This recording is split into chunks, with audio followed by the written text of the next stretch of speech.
Hello friends, હું છું સૌનક પટેલ. એ વિદ્યાલયમાં આપનું સ્વાગત છે. આ વિડીયોમાં આપણે જે એક ટોપિક સમજવા જઈ રહ્યા છીએ એ ખૂબ જ અગત્યનો છે.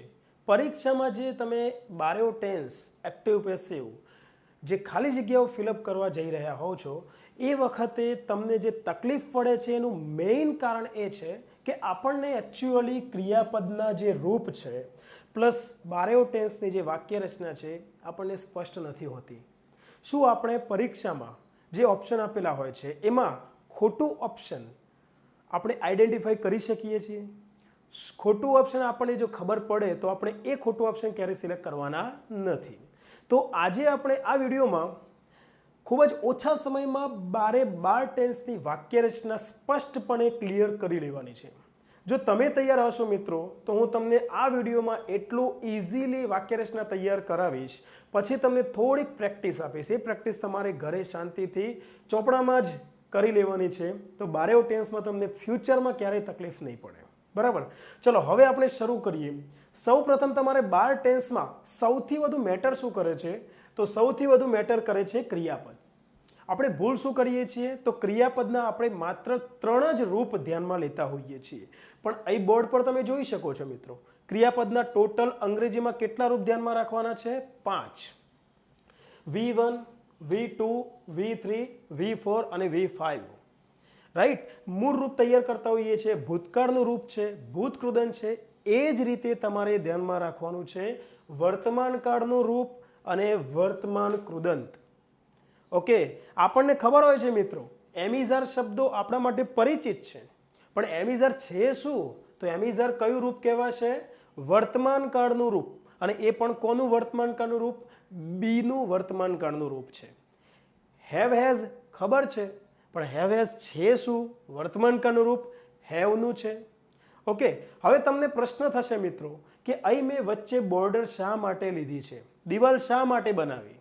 આ જે 3 ક્રિયાપદ છે, અંગ્રેજી ગ્રામર તમે શીખવાની શરૂઆત કરો, ટેન્સ શીખવાની શરૂઆત કરો એટલે સૌ પ્રથમ કમ્પલસરી તમને આ 3 ક્રિયાપદના જે 5 રૂપ છે તમને આવડવા જ જોઈએ. સૌથી પહેલા તમારે શીખવા જોઈએ. એનું કારણ એ છે કે આ જે 3 રૂપ છે એ આપણે 12 ટેન્સમાં કયા ક્રિયાપદ તરીકે લેતા હોઈએ છીએ? સહાયકારક ક્રિયાપદ. સહાયકારક ક્રિયાપદ વગર વાક્ય રચના બનવી અસંભવ છે. માત્ર 2 જ ટેન્સ છે જે ટેન્સમાં તમારે સહાયકારક ક્રિયાપદનો ઉપયોગ હકાર વાક્ય રચનામાં કરવો પડતો નથી. સાદો વર્તમાનકાળ, સાદો ભૂતકાળ. હવે એના પછી આ જે બીજા 3 ક્રિયાપદ મેં એક્ઝામ્પલ તરીકે લીધા છે, આવા તો હજારો ક્રિયાપદ અંગ્રેજીમાં મળી આવશે. આપણે સમજવાનું એ છે કે 12 ટેન્સમાં આ જે ક્રિયાપદ છે જેને આપણે મુખ્ય ક્રિયાપદ તરીકે ઉપયોગમાં લેતા હોઈએ છીએ. રાઈટ, તો સમજો કે એક રાઈટ ક્રિયાપદ છે, એ મૂળ રૂપ છે. રાઈટનું ભૂતકાળનું રૂપ શું થશે? રોટ થશે. એનો ભૂતકૃદન શું થશે? રિટર્ન થશે. વર્તમાન કાળનું રૂપ શું થશે? રાઈટ અને રાઇટ્સ. જુઓ મિત્રો, અહીંયા મેં 2 રૂપ મૂક્યા છે, રાઈટને એસ લગાડ્યો છે. તમને આ તો ખ્યાલ જ હશે કે સાદા વર્તમાન કાળમાં જો ત્રીજો પુરુષ એકવચન હોય તો આપણે ક્રિયાપદને એસ અથવા ઈએસ અથવા આઈઈએસ લગાડતા હોઈએ છીએ. એ જે આપણે સાદા વર્તમાન કાળમાં રૂપ મૂકીએ છીએ, કાં તો એસ ઈએસ આઈએસ લગાડીએ છીએ અથવા નથી લગાડતા. રાઈટ, એ જે છે આપણે સાદા વર્તમાન કાળમાં વર્તમાન કાળનું રૂપ મૂકતા હોઈએ છીએ. એને આપણે વર્તમાન કાળનું રૂપ કહીશું V4. એને મૂળ રૂપ નહીં ગણીએ. આ એક બાબત મગજમાં ફિટ કરતો મિત્રો, તો આગળ તમને એક્ટિવ પેસિવ ચેપ્ટરમાં પણ જરાય તકલીફ પડશે નહીં. એના પછી 5મું રૂપ છે વર્તમાન કૃદંત, જે આપણે આઈએનજી ફોર્મ. જે ક્રિયાપદને આપણે આઈએનજી ફોર્મ લગાડીએ છીએ એને અંગ્રેજીમાં વર્તમાન કૃદંત કહેવાય છે, V5. હવે આપણે અહીં જે 12 વાક્યો લીધા છે એ 12 વાક્યોને આપણે સમજીએ તો સૌ પ્રથમ 3 વાક્યો જે છે સામે લખેલા છે, સિમ્પલ ટેન્સ છે, સાદો કાળ. એમાં તમે જગ્યા નક્કી કરી દો.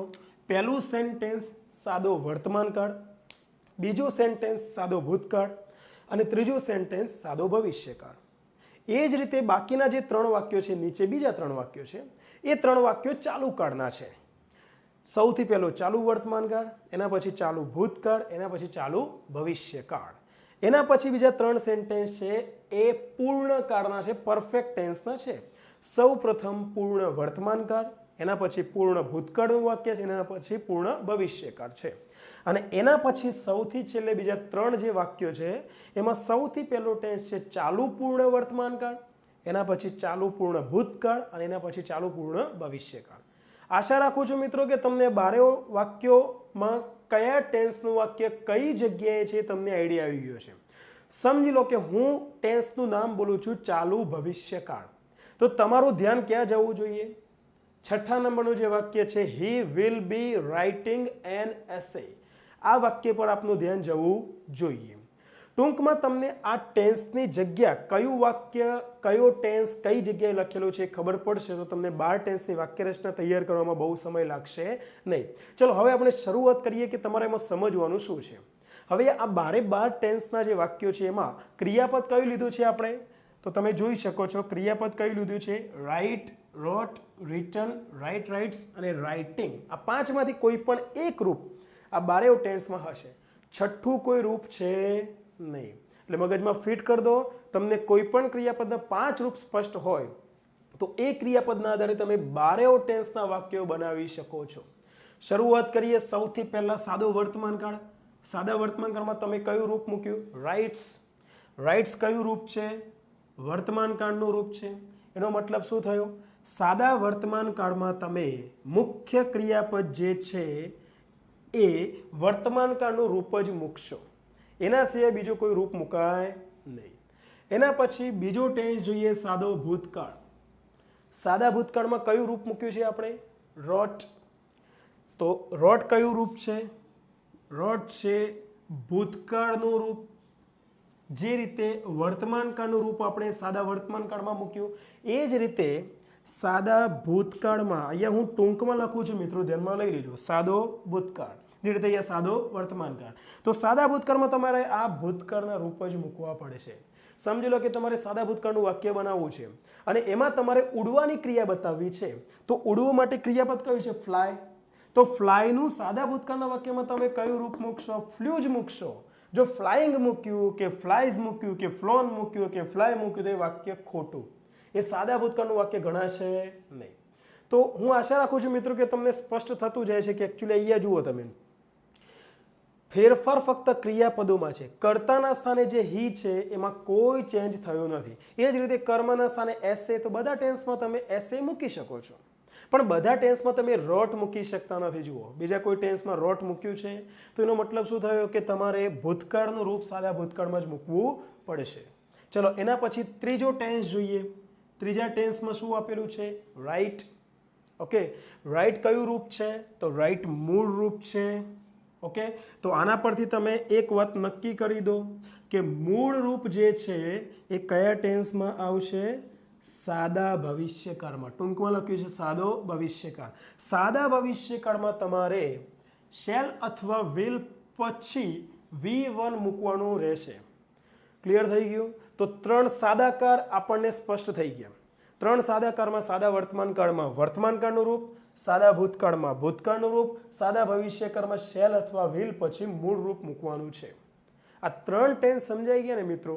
પછી બાકીના 9 ટેન્સ, તો આ ટેન્સ સમજવામાં જેટલો ટાઈમ લાગ્યો ને એટલો ટાઈમ આ 9 ટેન્સ તૈયાર કરવામાં લાગશે.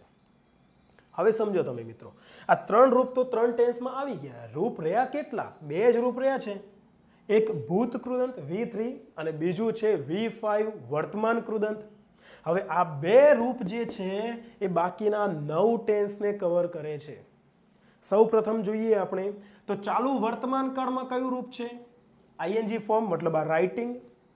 તો આ જે ING ફોર્મ છે એ ING ફોર્મ સૌથી પહેલા તમારે કયા ટેન્સમાં મૂકવાનું રહેશે?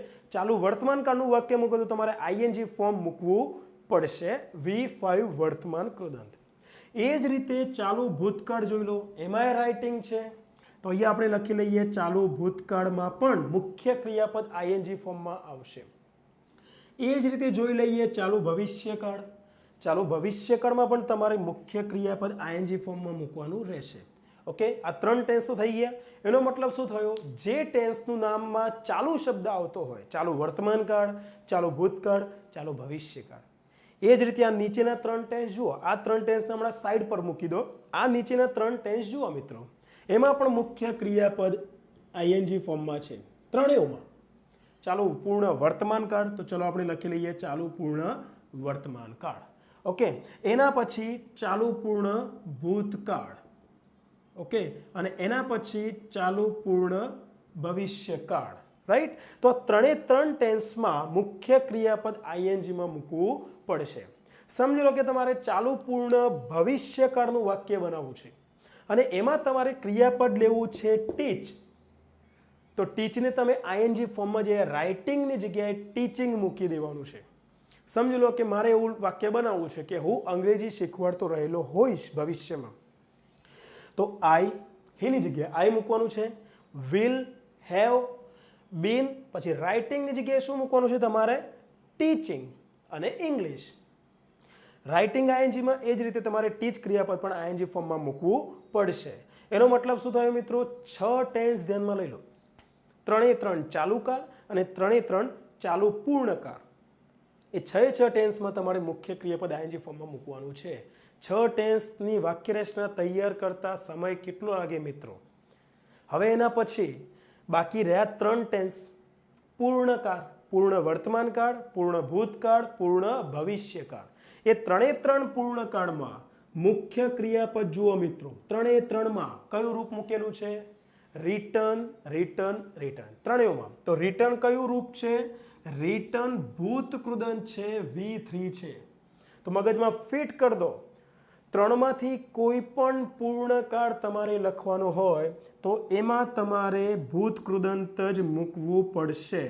તો સૌ પ્રથમ આપણે અહીંયા લઈ લઈએ પૂર્ણ વર્તમાન કાળ, બીજો લઈ લઈએ પૂર્ણ ભૂતકાળ અને ત્રીજો ટેન્સ લઈ લઈએ પૂર્ણ ભવિષ્યકાળ. 3 પૂર્ણકાળમાં તમારે મુખ્ય ક્રિયાપદ ભૂતકૃદંતમાં મૂકવાનું છે. સમજી લો કે મારે આ પૂર્ણ ભૂતકાળનું વાક્ય બનાવવું છે અને એમાં મારે ક્રિયાપદ લેવું છે ટીચ, શીખવાડવાની ક્રિયા બતાવી છે. તો પૂર્ણ ભૂતકાળમાં હેડ પછી મારે રિટર્નની જગ્યાએ શું મૂકવું પડશે? ટોટ. ઇટ મીન્સ પૂર્ણ વર્તમાનકાળ, પૂર્ણ ભૂતકાળ, પૂર્ણ ભવિષ્યકાળમાં તમારે કોઈ પણ ક્રિયાપદ મૂકો એને તમારે V3 ભૂતકૃદંતમાં મૂકવાનું છે. તો હવે એક વસ્તુ સમજો મિત્રો, આ 3 ચાલુ કાળ અને 3 ચાલુ પૂર્ણકાળમાં તમને આઈએનજી મગજમાં ફિટ થઈ ગયું. આ 3 પૂર્ણકાળમાં તમારે મુખ્ય ક્રિયાપદ ભૂતકૃદંતમાં મૂકવાનું છે, એ પણ મગજમાં ફિટ થઈ ગયું. તો આ 9 ટેન્સ તો વાક્યરચના તમને મુખ્ય ક્રિયાપદ કયું મૂકવાનું છે યાદ રહી જ જાય, કારણ કે બધામાં સિમિલારિટી છે. અને આ 3 ટેન્સ છે એમાં સૌ પ્રથમ સાદા વર્તમાનકાળમાં વર્તમાનકાળનું રૂપ, સાદા ભૂતકાળમાં ભૂતકાળનું રૂપ, સાદા ભવિષ્યકાળમાં મૂળ રૂપ, અને એમાં શેલ વિલ મૂકવું પડશે. હવે બીજો એક પ્રશ્ન એ ઊભો થાય છે મિત્રો કે આ 6 ટેન્સમાં મુખ્ય ક્રિયાપદ આઈએનજી ફોર્મમાં હોય તો એ 6 ટેન્સમાં ડિફરન્સ કેવી રીતે નક્કી કરવો કે ભાઈ આ વાક્યને ચાલુ વર્તમાન કાળ જ કહેવાય, આ વાક્યને ચાલુ ભૂતકાળ કહેવાય? બંનેમાં આઈએનજી ફોર્મ આવે છે. તો હવે જુઓ મિત્રો, એ ડિફરન્સ તમે નક્કી કરશો સહાયકારક ક્રિયાપદના આધારે. ચાલુ વર્તમાન કાળમાં સહાયકારક ક્રિયાપદ કયું આવશે? એમિઝાર. એમિઝારમાંથી કોઈ પણ એક સહાયકારક ક્રિયાપદ તમારે અહીંયા મૂકવાનું છે અને એના પછી મુખ્ય ક્રિયાપદ આઈએનજીમાં. ચાલુ ભૂતકાળમાં સહાયકારક ક્રિયાપદ કયું આવશે? વોઝ અથવા વર, જે અહીંથી આપણે લીધેલું છે, વોઝ વર. રાઈટ? તો સમજી લો મિત્રો કે વાક્યમાં આઈએનજી ફોર્મ હોય પણ આગળ જો વોઝ અથવા વર હોય તો ચાલુ ભૂતકાળ, આઈએનજી ફોર્મ હોય આગળ એમ, ઇઝ, આરમાંથી કોઈ પણ એક સહાયકારક ક્રિયાપદ હોય તે ચાલુ વર્તમાન કાળનું વાક્ય ગણાશે. એના પછી ચાલુ ભવિષ્યકાળમાં તો 2 સહાયકારક ક્રિયાપદ છે મિત્રો. ભવિષ્યકાળ છે એટલે શેલ વિલ તો મૂકવું જ પડશે અને એના પછી શેલ વિલ પછી તમારે બી મૂકવું પડશે. તો બી ક્યાંથી લીધું આપણે? અહીંથી લીધું સહાયકારક ક્રિયાપદ તરીકે. રાઈટ? તો જુઓ મિત્રો, ફરક શું છે ત્રણેય ચાલુ કાળમાં? ચાલુ વર્તમાન કાળમાં એમિઝાર, ચાલુ ભૂતકાળમાં વોઝ વર, ચાલુ ભવિષ્યકાળમાં શેલ વિલ અને બી. અને એ પછી બધા ટેન્સમાં આઈએનજી ફોર્મ મૂકવાનું છે. સમજી લો કે હું એક ક્રિયાપદ આપી દઉં તમને, સેલ ક્રિયાપદ છે. સેલ ક્રિયાપદ લઈ લઈએ આપણે, SELL. સેલ એટલે વેચવું. સેલ ક્રિયાપદનું તમારે ચાલુ વર્તમાન કાળનું વાક્ય બનાવવું હોય અને હું વેચી રહ્યો છું એવું કેવું હોય તો શું કહીશું આપણે? આઈ પછી ઇઝની જગ્યાએ શું મૂકીશું? આઈ સાથે શું આવે? એમિઝારમાંથી ઇઝ આવે કે એમ આવે? એમ આવે. આઈ એમ સેલિંગ ફ્રૂટ્સ. હું ફળ અત્યારે વેચી રહ્યો છું.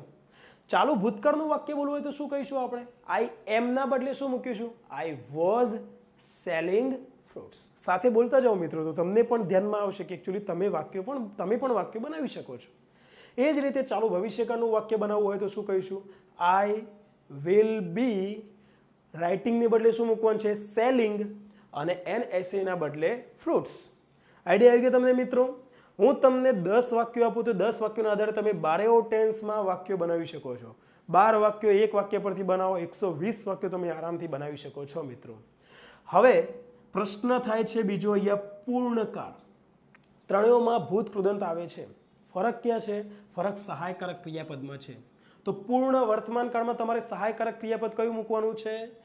હેવ અથવા હેઝ. ઓકે. પૂર્ણ ભૂતકાળમાં સહાયકારક ક્રિયાપદ કયું મૂકવાનું છે? તો પૂર્ણ ભૂતકાળમાં સહાયકારક ક્રિયાપદ મૂકવાનું છે તમારે હેડ. અને પૂર્ણ ભવિષ્યકાળમાં કયું સહાયકારક ક્રિયાપદ મૂકીશું? ભવિષ્યકાળ છે એટલે વિલ તો ખરું જ, અને એના પછી હેવ મૂકવાનું છે. હેવ અહીંથી આપણે લીધું છે. એટલે એનો મતલબ એ થયો મિત્રો કે પૂર્ણ ભવિષ્યકાળમાં વિલ અથવા શેલ પછી હેવ જ આવશે, હેઝ આવશે નહીં.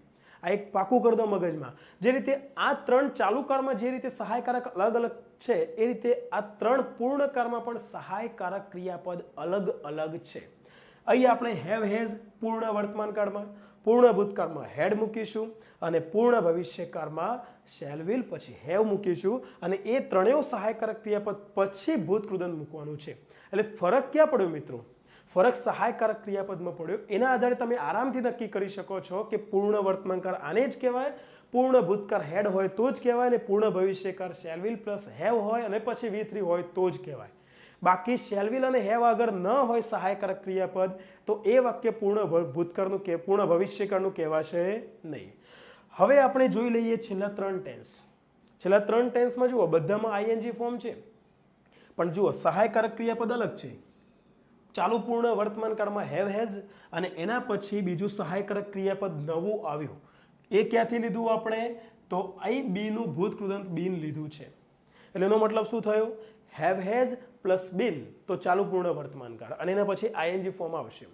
ચાલુ પૂર્ણ ભૂતકાળમાં હેડ પ્લસ બીન, અને એના પછી મુખ્ય ક્રિયાપદ ING ફોર્મમાં આવશે. અને ચાલુ પૂર્ણ ભવિષ્યકાળમાં shall will plus have plus been, 3 સહાયકારક ક્રિયાપદ. તો પછી એ વાક્ય ચાલુ પૂર્ણ ભવિષ્યકાળનું કહેવાશે. હવે એક સરસ ટ્રીક આપી દઉં મિત્રો, તમારે શોર્ટ ટ્રીક યાદ રાખવી હોય તો આ 6 ટેન્સ કેવી રીતે યાદ રાખવા? જો પૂર્ણ વર્તમાન કાળનું જે સહાયકારક ક્રિયાપદ છે પહેલું હેવ હેઝ, એ જ સહાયકારક ક્રિયાપદ ચાલુ પૂર્ણ વર્તમાન કાળમાં પણ છે. હું જે ટેન્સના નામ બોલું છું ને એના પર ધ્યાન રાખો મિત્રો. મારી આંગળી અહીંથી સીધી ક્યાં આવી? અહીં આવી છે.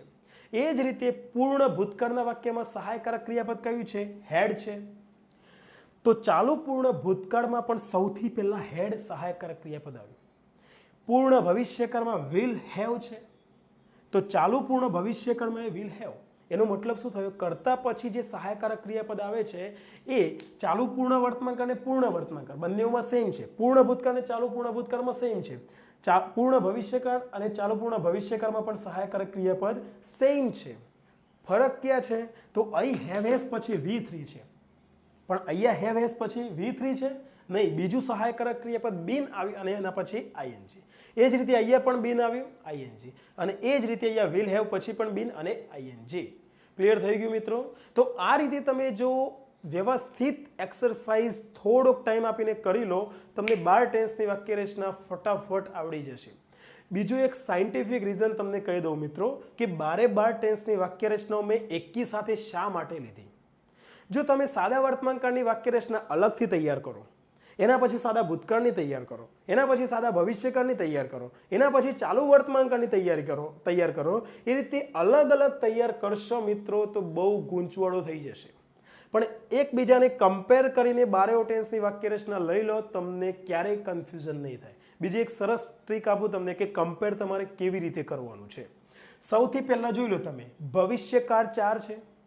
જો સાદો ભવિષ્યકાળ એમાં વિલ મૂક્યું છે આપણે, ચાલુ ભવિષ્યકાળ એમાં વિલ મૂક્યું છે, પૂર્ણ ભવિષ્યકાળ એમાં વિલ મૂક્યું છે, અને ચાલુ પૂર્ણ ભવિષ્યકાળ એમાં વિલ મૂક્યું છે. બધામાં વિલ છે, પણ એના પછી વિલ પછી બધામાં અલગ અલગ બાબત આવેલી છે.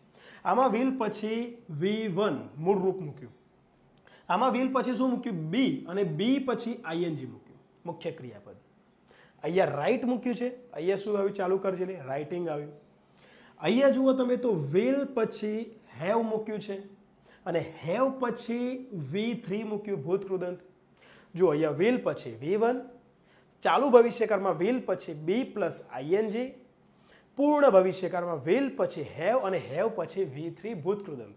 અને અહીંયા સૌથી છેલ્લે જુઓ મિત્રો, વિલ પછી હેવ, હેવ પછી બીન અને બીન પછી મુખ્ય ક્રિયાપદ ING. ચારેય ભવિષ્યકાળને તમે મિત્રો આ રીતે કમ્પેર કરીને તૈયાર કરી લેશો ને તો ભવિષ્યમાં ક્યારેય તમે ભૂલ નહીં ખાઓ અને આ વાક્યરચનાઓ તમને ક્યારેય ભૂલાશે નહીં. મહત્વનું શું છે મિત્રો? વાક્યરચના સમજાય એ મહત્વનું નથી, સમજાવી એ તો મહત્વનું છે, પણ એના કરતાં વધારે મહત્વનું છે કે પરીક્ષામાં આપણને બારેઓ ટેન્સની વાક્યરચનાઓ યાદ રહેવી જોઈએ. અને યાદ કેવી રીતે રહેશે? તો તમારે આ રીતે એકી સાથે ક્રિયાપદના 5 રૂપ, કયું રૂપ કયા ટેન્સમાં આવે છે. એક રૂપ તો એવું છે કે જે છ ટેન્સમાં આવે છે, એક રૂપ એવું છે કે જે 3 ટેન્સમાં આવે છે. એ તમને જલ્દી તૈયાર થઈ જશે મિત્રો. એકી સાથે લોટમાં તૈયાર કરો, અલગ અલગ તૈયાર ન કરો મિત્રો. હવે તમને એક્સરસાઇઝ આપી દઉં કે તમારે ઘરે બેઠા જ તમારા ચોપડામાં તમારે જાતે જ આની એક્સરસાઇઝ કેવી રીતે કરવાની છે. હું તમને જેટલી એક્સરસાઇઝ કહું એટલી એક્સરસાઇઝ તમારે પરફેક્ટ કરી લેવાની છે. 12 ટેન્સની વાક્યરચના ક્યારેય તમે નહીં ભૂલો. રાઈટ? શું કરવાનું છે તો સમજો તમે. તમારે સમજી લો કે કર્તાના સ્થાને લઈ લેવાનું આઈ. અહીંયા કર્તાના સ્થાને શું છે? હી છે. રાઈટ? એના પછી તમારે ક્રિયાપદ લઈ લેવાનું ટીચ. ઓકે, અહીંયા ક્રિયાપદ કયું છે? રાઇટ છે. એ જ રીતે અહીં ટીચના 5 રૂપ તમારી નજર સામે છે. રાઈટ? એના પછી કર્મ તરીકે લઈ લેવાનું મેથ્સ. ઓકે, અહીંયા કર્મની જગ્યાએ શું છે? NSA. બધામાં તમારે મેથ્સ જ મૂકવાનું છે ને અહીંયા બધામાં તમારે આઈ મૂકવાનું છે, પણ તમારે થોડુંક ચેન્જીસ કરવું પડશે મિત્રો. સમજી લો કે આ પૂર્ણ વર્તમાન કાળનું વાક્ય છે તો હીની જગ્યાએ તમે શું મૂકશો? કર્તાના સ્થાને મેં તમને કીધું કે હીની જગ્યાએ શું મૂકવાનું છે? આઈ મૂકવાનું છે. રાઈટ? એના પછી તમારે અહીંયા હેઝ, મતલબ એકલું હેઝ મૂકીએ છીએ કે હેવ અને હેઝમાંથી ગમે તે એક મૂકીએ છીએ? હેવ અને હેઝમાંથી ગમે તે એક. તો આઈ સાથે હેઝ ના આવે, આઈ સાથે શું આવશે? હેવ આવશે. તો આ વાક્ય શું બન્યું? I have. પછી રિટર્ન છે, અહીંયા ક્રિયાપદ કયું લેવાનું છે? ટીચ. અહીંયા રિટર્ન ભૂતકૃદંત આવે પૂર્ણ વર્તમાન કાળમાં. તો અહીંયા આપણે રિટર્નની જગ્યાએ ટીચનું ભૂતકૃદંત શું મૂકવાનું છે? ટોટ. I have taught. અને NSA ના બદલે શું મૂકીશું? મેથ્સ. તમને સ્પષ્ટ થઈ ગયું હશે મિત્રો. તો એવા તો તમે 10 ક્રિયાપદ અલગ અલગ લઈ લો અને તમને 10 ક્રિયાપદના 5 રૂપ તો ગમે ત્યાંથી કોઈ પણ ગ્રામર બુકમાંથી મળી આવે. રાઈટ? અને એમાં કરતા અલગ અલગ લો. અહીં આઈ લીધો છે, એના બદલે વી કરતા લઈ લો, WE. યુ કરતા લઈ લો, શી લો, કોઈ નામ લઈ લો, રાહુલ, વિવેક, વિનીતા વગેરે. તો કોઈ પણ નામ લઈને તમે બારેઓ ટેન્સમાં એ ક્રિયાપદને અલગ અલગ રૂપમાં મૂકવાનો પ્રયત્ન કરો. ચોપડામાં લખો, વારંવાર બોલો. રાઈટ? એ 10 વગેરે તમે મોઢે પણ બોલી શકો છો, જે આ પેટર્ન અહીંયા મૂકીએ પ્રમાણે. તો આ એક્સરસાઇઝ કરશો મિત્રો તો તમને બારેઓ ટેન્સની વાક્યરચના સ્પષ્ટપણે ક્લિયર થઈ જશે. આ વાક્યરચના આપણે મિત્રો હકાર વાક્યરચના જોઈ છે. નકાર વાક્યરચના અને પ્રશ્નાર્થ વાક્યરચના હું તમને આના પછીના વિડીયોમાં સમજાવીશ. અને આ 3 પ્રકારની વાક્યરચનાઓ તમને સ્પષ્ટ થઈ પછી તમને 12 ટેન્સના અલગ અલગ નિયમો, અપવાદ જે કંઈ પણ છે એને તૈયાર કરવામાં બહુ સમય લાગશે નહીં. આશા રાખું છું મિત્રો તમને કે આ ટોપિક તમને સ્પષ્ટ થયો હશે, તમને લાગ્યું પણ હશે કે ખૂબ જ અગત્યનો ટોપિક છે, પરીક્ષામાં ખૂબ જ કામમાં આવે એવો છે. મળીશું મિત્રો આપણે નેક્સ્ટ વિડીયોમાં. Thank you so much.